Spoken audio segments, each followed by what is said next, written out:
నల్గొండలో ఫ్లోరోసిస్ ను సమూలంగా నివారించామని మాజీ మంత్రి జగదీష్ రెడ్డి స్పష్టం చేశారు.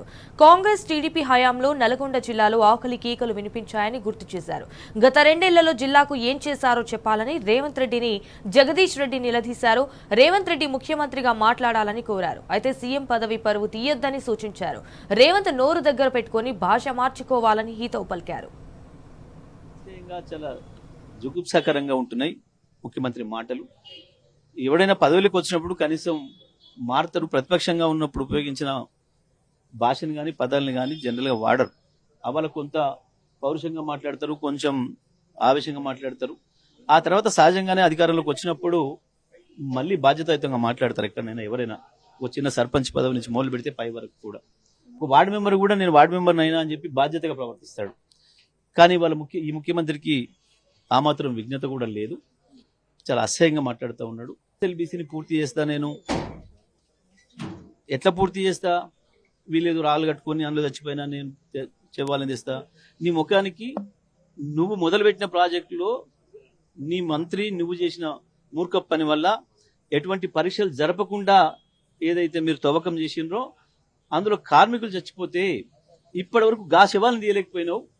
నీ ముఖానికి ఇంకా నువ్వేందో కేసీఆర్ ఎల్లబడ్డా నేను తీస్తా. ఏం తీస్తావు నువ్వు ముఖ్యమంత్రివి, నీ సక్కదనము, నీ మంత్రులు 8 శవాలను తీయలేకపోయింది ఇప్పటి వరకు. ఇక నువ్వు ఎస్ఎల్బీసీ పూర్తి చేస్తావు. ఎవడు కారకుడు? ఎస్ఎల్బీసీ పూర్తి కావడానికి ఎవడు కారకుడు? నీ ముఖ్యమంత్రి నువ్వు చేసిందే కదా. నీ పాత ముఖ్యమంత్రి, నువ్వు కొత్తగా ఇయ్యాలని నెత్తికెత్తుకున్న నీ పాత ముఖ్యమంత్రి, నీ దోస్తైన నీ గురువైన నీకు ఆంధ్రప్రదేశ్ ముఖ్యమంత్రి మీరు చేసిన కుట్ర ఫలితమే కదా. ప్రపంచంలో ఎవడు వాడని టెక్నాలజీని తీసుకొచ్చి నల్గొండ ప్రజల్ని మోసం చేసింది మీరే కదా. ఇవాళ నీకు తాబేదారులుగా నీ బూట్లు దుడుస్తూ నీ మంత్రి పదవి కొనసాగించాలనుకుంటున్న నాయకులే కదా ఆనాడు కూడా అది ప్రారంభం చేసినాడు ఉన్నారు మంత్రులుగా. మీరు చేసిన తప్పుకు, మీరు చేసిన దుర్మార్గాలకి ప్రజలు మీకు శిక్ష వేస్తారు. ఇంకోటి ఏం మాట్లాడినావు? ప్రజలు శిక్ష వేసిండ్రు అని మాట్లాడినావు కేసీఆర్.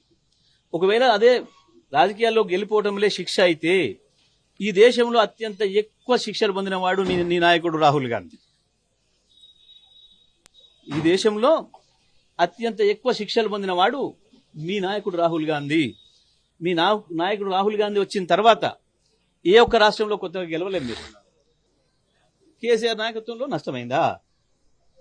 దుర్మార్గంగా నీ బాసులు 60 ఏళ్లు పెంచి పోషించిన ఫ్లోరిన్ ను నాశనం చేసిన ఖతం చేసినాం. కేసీఆర్ నాయకత్వంలో భారతదేశంలో అతి తక్కువ కాలంలో 6 సంవత్సరాల కాలంలో ఒక ప్రాంతం నుంచి ఫ్లోరిన్ ని పూర్తిగా ఎరాడికేట్ చేసి రికార్డు సృష్టించింది కేసీఆర్ పరిపాలన.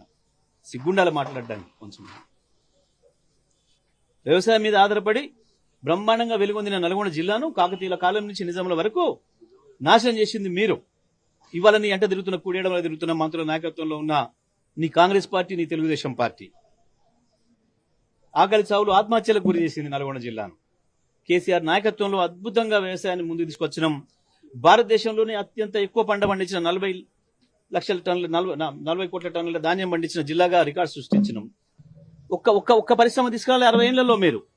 బ్రహ్మాండంగా 10,000 మందికి ఉపాధిని ఇచ్చే యాదాద్రి పవర్ ప్లాంట్ తీసుకొచ్చినాం. ప్రగల్భాలు పలికిరు నీ మంత్రులు. మేము వచ్చినాక బంద్ పెడతామని మాట్లాడినరు.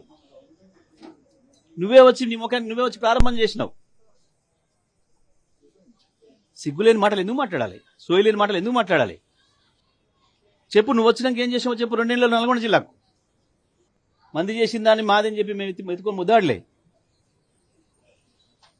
సిగ్గుండాలి కొంచెమైనా మాట్లాడడానికి. మాకు రాక నా భాష, కానీ మాకు కేసీఆర్ నేర్పిన విజ్ఞత అడ్డు వస్తుంది. ఇప్పటికైనా రేవంత్ రెడ్డి ముఖ్యమంత్రిగా మాట్లాడడం నేర్చుకుంటే మంచిది. ఈ చిల్లర మాటలతోని, ఈ రోత మాటలతోని ముఖ్యమంత్రి పరువు తీయకు. ఆ పీఠం పరువు తీయకు. రేవంత్ రెడ్డిగా నువ్వు ఎంత వాగినా మేము పట్టించుకోం. పిసిసి అధ్యక్షుడిగా నువ్వు వాగినాడు మేము పట్టించుకోలే. కానీ వాళ్ళ 4 కోట్ల తెలంగాణ ప్రజలకు ముఖ్యమంత్రిగా ఉన్నావు. వాళ్ళ కర్మకృతి. ఇప్పటికైనా రేవంత్ నోరు దగ్గర పెట్టుకో, భాష మార్చుకుంటే మంచిది నీకు.